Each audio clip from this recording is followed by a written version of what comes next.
โอ้บอกนะเบิ่งกระเมนและให้เล่านี่ลูกคนนี้หันยังให้เล่านี่ไปอยู่พุ่นเล่ากับผู้อยู่แล้วเราส่งเลยคือวันนี้อยู่พุ่นผัดเคยมีสิทธิแม่สามารถไปชนอยู่เพื่อนเขาเนาะคอยเป็นครูบาแล้วให้จั่วไปคุมยกไปแล้วว้าวครูบาก็คือครูบาละบอกเป็นนั่นได้เรื่องเล่าเลยแล้วเราอยู่ในนี้แต่ว่าอยู่บ้านเข้าใจดอกเข้าใจแล้วว่าเกิดจากเข้าใจจ้ะแต่ว่านี่แหละมันมาพิษตรงที่ว่าชาวบ้านยังมาพุกในเราเนี่ยเราบ่ให้พุกนี่มันพิษเลยเนาะไปพุกในนี้ดินเราเองคือคอยว่านี่แหละยกตัวอย่างแบบคือลูกเราเนาะคันเป็นยังแต่ว่าบ้านเขาบ่อยากเฮ็ดแหละมันบ่อยากเว้ากันเขาไปเฮ็ดปุ๊บเพื่อนให้มันบอกชาวบ้านเบิ่งแง่ลูกเราเพิ่นว่าโอ้บ่ดีจุกนี้แหละเฒ่านี้แหละรั่วเหงาจังแม่คนนี้บ่อยู่นำข่อยเราบ่คิดจะว่าแม่เราทำส่งแล้วเคยเราบ่ไปอยู่นะความหมายเรารู้คือตัวนั้นเนาะเพราะว่าเป็นยังจังส่งเคยตะกี้เคยมาสู่แหละติดหนี้ติดจินมีแต่แม่เฒ่าคายดินคายดอนเสียบ่ไหวแล้วเราก็มอบเคยคืนส่งเคยคืนแล้วบัดนี้เคยมันก็เมื่อเงินมันเมื่อเลยเมียในลูกเช้านี่เมียเราเนาะบ่ตีแล้วเนาะเมียไปเมียมันเนาะบ่ผิดเนาะบ่ได้แล้วบ่ได้ผิดกันเนาะไปอยู่น้ำพัวคันไปเมืองมึงไปอยู่เนาะได้ก็ได้แต่ฮักเป็นทอยคนขวาบกันเที่ยงกันบ่อยากเที่ยงคนบ้านเดียวกันก็สาเหตุก็ว่าจุงคอยบ่อยากเฮ็ดนะและคือจุงเจ้าเฮ็ดหันบ่เป็นหยังโทษจะคอยเข้าคุกตั้งว่าได้นั่นเนาะเป็นพยานนำกันให้เพิ่นสิเข้าคุกแทนเด้อนะเฮาประกาศได้คันนั้น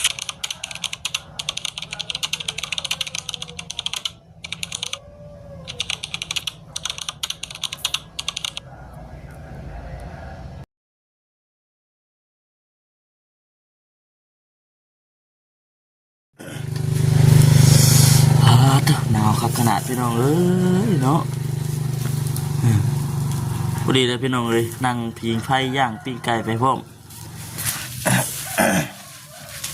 มันหนาวอากาศหนาวไม่ใช่กระเชียงอย่าเปลี่ยนเนาะสิเนาะปุ๊บไปจากเปลี่ยนเลย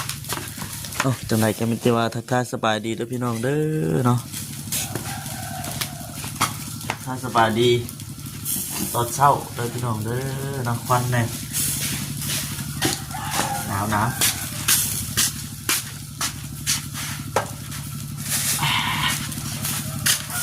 พอนั่งอยู่ขางร่มคือแบบทักทายกันยามเช้าพี่น้องเลยเนาะบริวาเดี๋ยวที่คนเขามาคอมเมนต์คลิปที่ว่าทั้งประพับกับบจิตไปจะถ่ายเมื่อวานนี้พี่น้องเนาะทางชาวบ้านเป็นแนะนำเขามา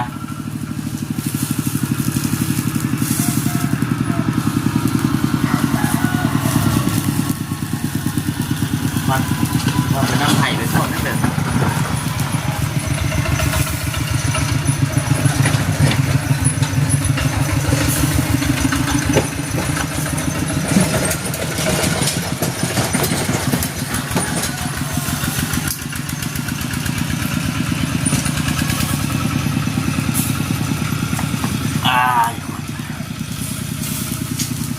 เมื่อกี้นี้ว่าเนาะบริวารมีท่านชาวบ้านคนแนะนำเขามาเมื่อวานเนี่ยจะเลยเขาไปเบิ่งก้อนมาสิที่เขาซอยได้กับซอยไปนะพี่น้องเนาะคือขับไปเมื่อวานนี่จะบริวารทำมาค้ำถือเครื่องที่ว่าทั้งเอื้อยลมโยกมาฝากมาซอยในเรื่องเสื้อผ้าหน้าเพศพี่น้องเนาะซอยเพิ่นตู้ไม่เท่าคนนึงไม่เท่าจะต้องพูดนี่แหละเอาไปเลยก็โอ้ยที่มันเกิดคอมเมนต์เข้ามาลายไปเนาะสงสารเด้อฉันสงสารทั้งยายแล้วดิเป็นยังไงคือว่าเป็นชั้น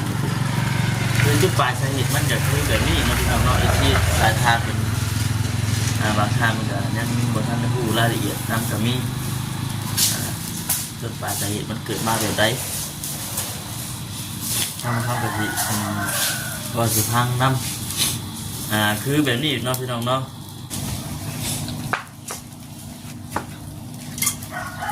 คือ เรื่องราวที่ว่ามันเกิดขึ้นนะจากการที่ทำบ่คำได้ยินจะได้ฟังมากนะพี่น้องเนาะตะกี้ก็อยู่น้ำกันกับลูกเคยเนาะตะกี้ก็อยู่น้ำกันลูกเคยลูกสาวแต่บ่ได้ฮิตบ่ได้เถียงกันแต่ว่าผู้เป็นลูกเคยนั้นเดี๋ยวว่าง่ายๆก็ไปสร้างในสร้างสินให้กับผู้เป็นไม่เท่านะบัดผู้เป็นไม่เท่าก็ได้ตามใจหนีให้ลูกเคยแบบโอ้ยบริษัทเฮ้ยพี่ยังสอบ พอปิ้งไก่ ปิ้งไก่นะ ฮะ ปิ้งไก่นะ ปิ้งไก่ไว้ขายโอเคบ่ เอาต้มนะ ฮะ เอาต้ม บ่ นะ ได้ต้มแล้วพอปิ้งเอา เจ้าปิ้งนะ แม่นแล้ว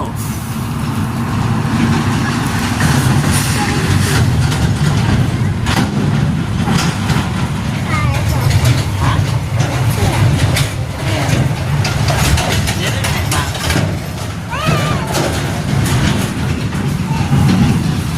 เดี๋ยวชาติเพิ่นกระตื้นเราเนาะ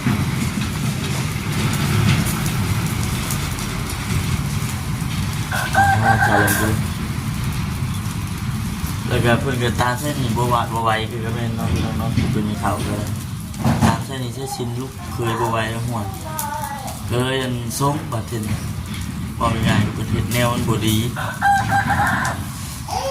เทศแนวมันบ่ดีเลยติดหนี้ติดชิ้นจะมาเลเทนั่ง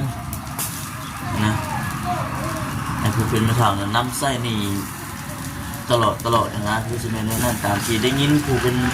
ในตู้เล่าเว้าแล้วก็ผู้ชาวบ้านที่ใกล้เคียงชาวบ้านบ้านเพราะว่าบ้านนั่นน่ะมันเป็นหมู่บ้านที่ว่าน้อยอยู่ตรงนั้นเมื่อสักว่าแบบชาบ่คำเป็นเบิ่งเนี่ยมันบ่ฮอดดอก30หลังคาเรือนบ่ฮอดนะกะแถวละแวกนั่นเพิ่นก็เว้าแนั่นเบิดก็คือตรงนี้เนาะบ่ไหวใช่นี่ใช่ชิ้นเคยจนทุบว่าซั่นมีควายขายควายมีงัวขายงัวแค่นั้นตะกร้ากะบิแบ่งขายไปใช่นี่ใช่สินน้ำก็มีนี่สินของตัวเองก็บ่ว่าดอกขนาดพี่น้องนี่สินบัดนี้สินลูกเคยสร้างให้บัดนี้ก็เลยจำใจเนาะจำใจส่งลูกเคยออกจากว่าไงก็แยกกันกับลูกสาวทั้งที่ลูกสาวกับลูกเคยเนี่ยยักปะยังขาดกันบ่ได้นะเพียงแต่ว่าแม่เฒ่าบ่มักลูกเคยตอนนั้นแต่ว่าลูกสาวยังปะบ่ได้อยู่นะพี่น้องเนาะแต่ว่าพอได้แยกกันแล้วก็ห่างหายจากกันกับบ่โดนปานใดพี่น้องเนาะ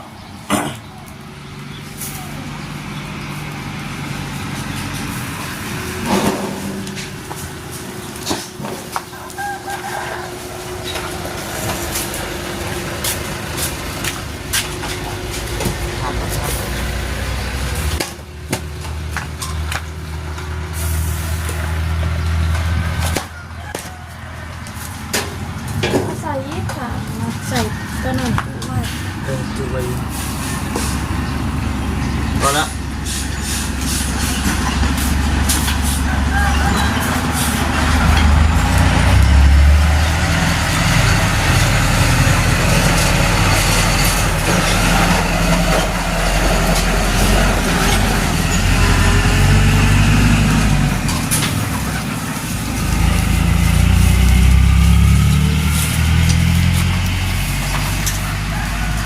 นี่แหละพี่น้องเนาะแยกทางกันทันทีลูกสาวก็ลูกเคยนะยังตัดขาดกันบ่ได้เพราะว่าพระเจ้าก็บ่ได้มีต้องเกี่ยงกันหนะแต่ว่าผู้เป็นไม่เท่านั้นอดบ่ล้นทนบ่ไหวเลยสร้างจะหนีจะสิ้นให้ใช่ก็เลยจำใจส่งซะหลังจากนั้นก็พากันอะไรไปถึง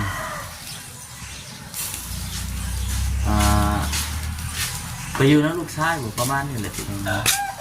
แต่ลูกสาวแบบ กลับไปอยู่หวนคืนว่าง่ายก็กลับคืนไปหาผัวอีกคือเก่าแต่ว่าผู้เป็นแม่น่ะไปพึ่งลูกชายแต่ว่าลูกชายน่ะเป็นบ้าเลยครับเราง่ายคือสิแม่ลูกผู้ชายก็เลยเราง่ายก็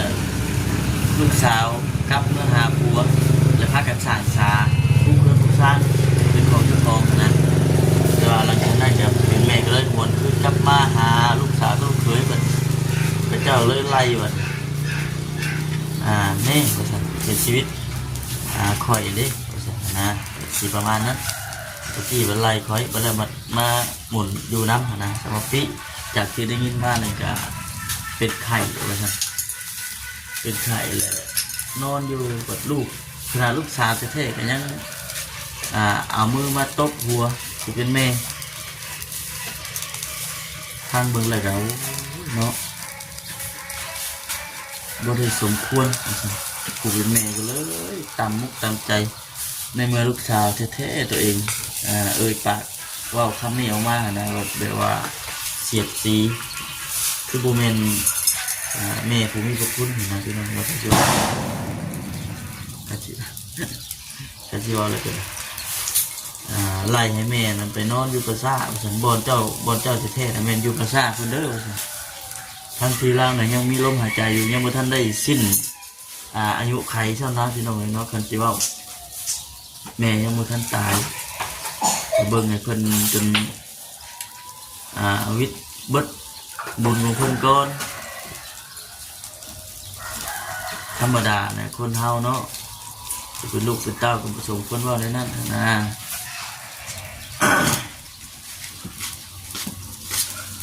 แล้วจังไงอันนี้ก็คือจากที่ได้ยินเด้อพี่น้องเด้อจากที่ได้ยินสาบานแล้วก็ทางผู้เป็นแม่ตู้คนนั่นแหละบอกทุกครั้งเขาก็คือว่าอะไรพี่น้องได้แต่พังบทสมาธิเลยว่าไปเกี่ยกล่อมให้ลูกเต้าแล้วก็ผู้เป็นแม่กับเจ้าถือกันได้ดอกครับคือว่าง่ายๆกับเขาเป็นจังไงเป็นคนกลางก็แม่นพี่น้องเนาะได้แต่หัดฟัง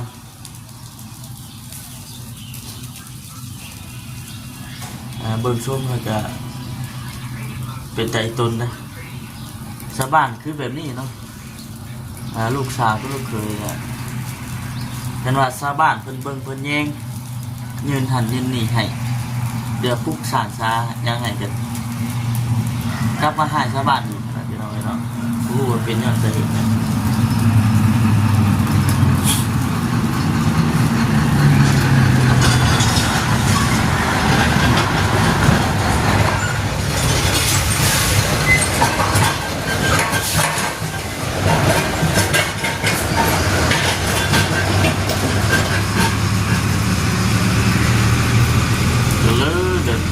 ปัจจุบันนี่นะชาวบ้านเขาเลยแบบโบกล้าสิ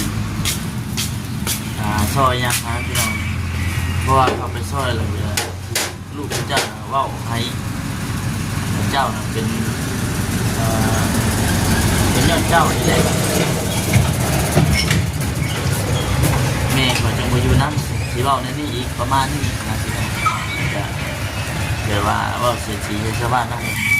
นั่นแหละพี่น้องแล้วทางชาวบ้านเขาเลยแบบอยู่ได้แต่เบิ้งช่วงแรกๆก็ซอยช่วงแรกๆเป็นซอยเรื่องกระต๊อบปุ๊บกระต๊อบปุ๊บยังไงนั่นแหละยืนกันทางไหนจะมันจำเจแล้วมันจำเป็นเลยแต่ว่าท้ายโชคดีก็คือเราน่ะมีทีเป็นของตัวเองนั่นก็ได้ซดเศร้าอยู่ที่ดินที่ดอนตัวเองนี่พอพูดมาเหตุหน้ากับลูกชาก็ลูกเคยเด้อบ่ได้เอาให้เป็นแม่นะพี่น้องได้ข่าว70 80เป็น100กันบ่ได้ให้แม่ไว้กินนะแต่ละมื้อแต่ละวันเฒ่านะเนาะอายุ97 ปีเลยพอแทงเงินไปหาตัดอ้อยบัด ถ้าเป็นที่สิบเดี๋ยวละแต่ว่าโชคดีก็คือยังมีที่ตัวเองแต่ชาวบ้านเป็นเบิ่งคนนี้แน่ มันจะบริพาทบริจิตทางชาวบ้านเพิ่นยืนยันว่าเดี๋ยวว่านี่ว่าแค่ว่าที่เจ้าสามารถจะบ่เป็นหยังว่าซั่นแค่ว่าถูกจับแบบจุกข่อยเสียนเขาคุกเทสว่าซั่นนะก็เนาะจำได้อีกตัวเพิ่นเดียวพี่น้องเลยเนาะอีกตัวนึงอยู่กะขึ้นอยู่กับบุญวาสนาเนาะพี่น้องเนาะคือเฮานี่จะไปเห็นแล้วก็สงสารดูพี่น้องเลยเนาะแต่จะขึ้นกับบุญกับวาสนาเราแต่หากว่ามีทางผู้รักผู้ใหญ่เพิ่นสงสารก็แสดงว่าเรามีบุญเนาะพี่น้องเนาะ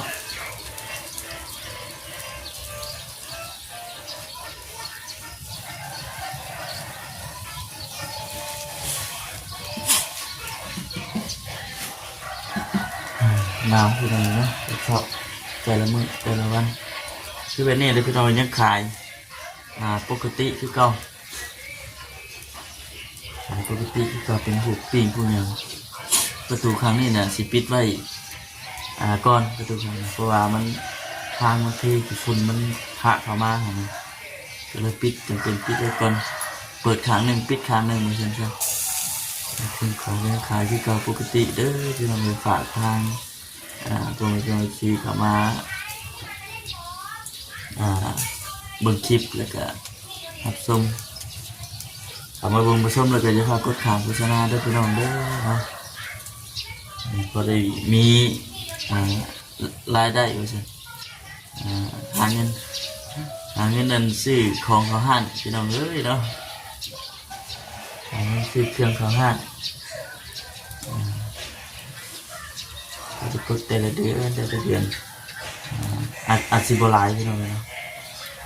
แต่พอได้กดก็ดีใจเลยล่ะพอได้มีที่บริษัทซื้อของ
ปิ้งตับ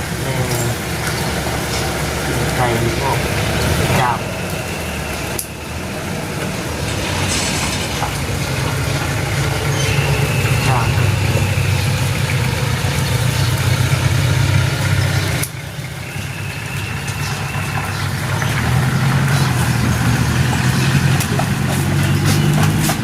พวกรู้อาหาร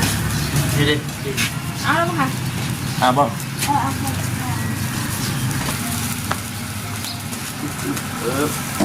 โอ้